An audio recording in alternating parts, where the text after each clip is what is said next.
Hi everyone, I'm just Isa, and welcome to Dark History of Sweden. First of all, I want to apologize for not uploading for a month. And if you want excuses, I've got a few. First, migraines, obviously, fever, travels, and to finish it all off, I got a terrible cold and lost my voice. I'm still a little bit sick, but enough of that. Today, we are going to talk about one of the most haunted places in Sweden. Borgvattnet Parsonage.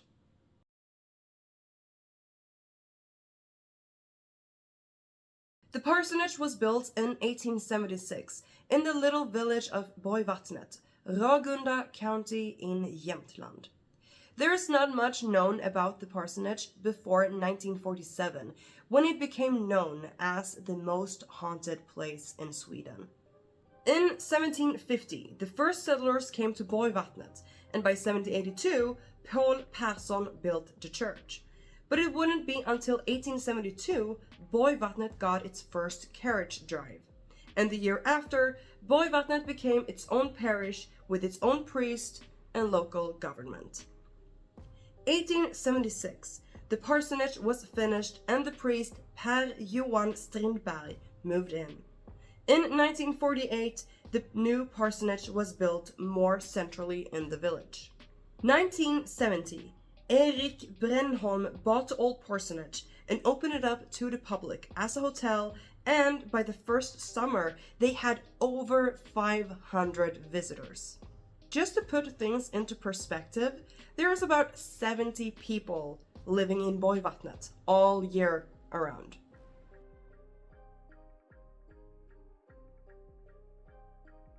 It wasn't until 1947, when the assistant vicar Erik Lindgren moved in, that the stories of the hauntings started. He said that he heard stomping in the vestibule, doors screeching, and weird knocks. Sometimes it even sounded as if someone came in and took off their coat. It was almost like invisible visitors roaming around at all times. Erik told of one evening. He was sitting in his rocking chair and he started swinging so violently he was flung off and crashed into the floor. In one of the rooms, you can hear someone crying inconsolably and 3 gray ladies appearing, sitting on the sofa. He also claimed that an invisible force had lifted him from his desk chair.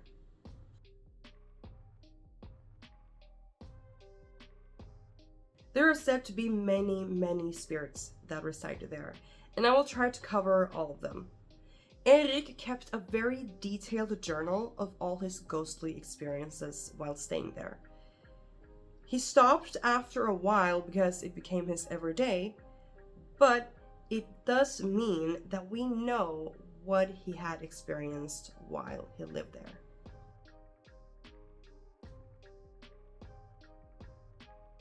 Very early on, he heard weird things from the floor above. Things moving around or being dragged across the floor. But it was empty. The furniture had not arrived yet. He was the only person in the parsonage. So why did he hear someone walking around or moving heavy furniture and objects up there? When he went up there, it was empty.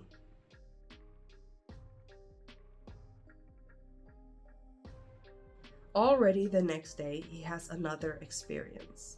While working in the office, he hears footsteps outside and someone stomping on the bridge. Erik goes out and opens the door to check if someone's coming. But no, there is no one there. Many times as he sat and worked by the office, he felt as if someone was watching him, that he wasn't alone. Sometimes he even got the feeling as if someone was sitting beside him, which made him very uncomfortable and disrupted his work. In the end, he moved to the pink room to work instead.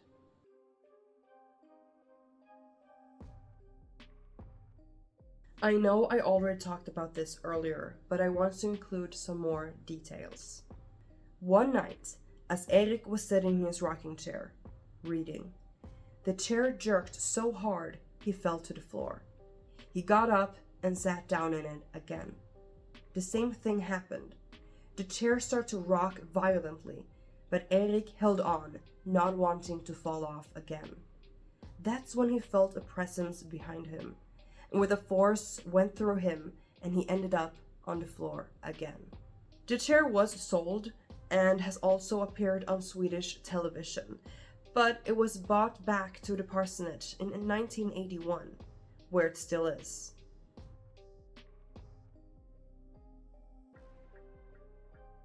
In 1930, another priest lived at the parsonage, Rudolf Tengden. This is one of the stories that came to light after Erik Lindgren told the world of his experiences, and others who had stayed there told their stories. Tengden was sitting in the great hall reading when a lady in grey appears in the corner of the room. He watches her carefully, and she starts to slowly walk towards him, just to change direction to the office. He quickly follows her, but the room is empty.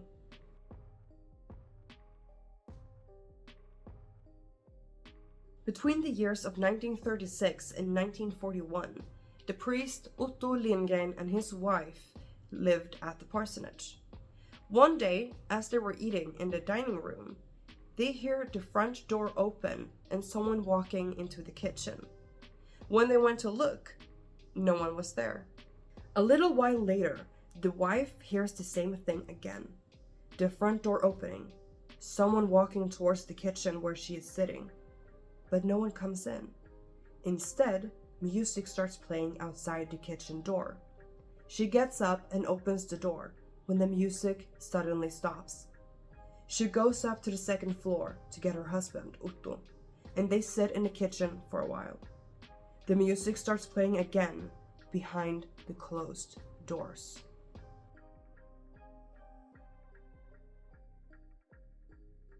We have already talked a bit about the office where Erik couldn't work because of a presence, and Tengden saw the woman walk into. But visitors have said that they have seen a tall, dark male figure with a hat walk from the dining room to the office as well. They also hear footsteps and feel a presence staying there.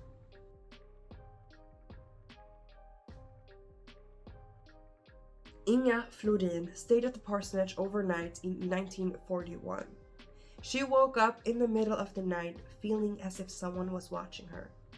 That is when she sees 3 ladies sitting in the sofa across the room, staring at her. Even if she turns on the light, they sit on the sofa. Even as her alarm goes off, they still sit there, gloomy. One of the ladies was dressed in all black, the other in a bright purple dress, and the last one in grey. 2 of the ladies sat with their hands in their lap, while the last one on their left was knitting, but they all looked sad, with red rings around their eyes. Inga didn't fear them. She was more curious about them. Why were they there, and who were they?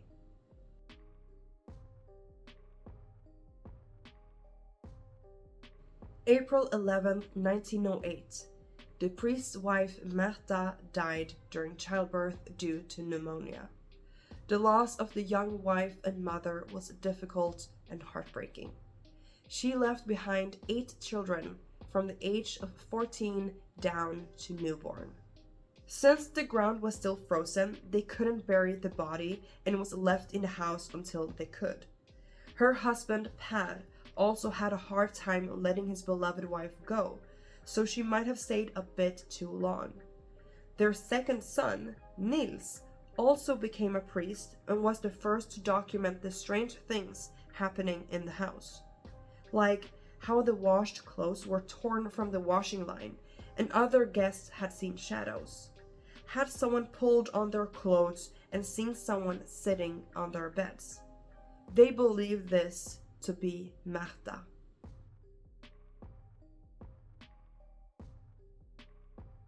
In the blue room, someone is making a loud ruckus. Guests have said that they have heard someone moving something heavy across the floor and have had their blankets pulled from their beds as they sleep. When the room is vacant, the beds get rearranged. Some have heard a young child crying, and a little boy has been seen in the room.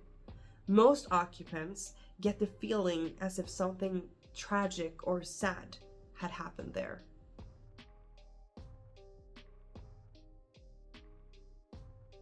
At the end of the 1800s, there was a young, unmarried, pregnant maid. It was all very scandalous, but even more so when the rumors started that the priest was the child's father's, which made it all so much more scandalous. When it started to show that she was pregnant, she was allegedly locked into the room at the parsonage until the child was born. When the child was born, it was killed and buried on the north side of the house. It is said that both the maid and the baby still roam the halls. It has been confirmed by previous owners and guests that they have heard a child crying and screaming.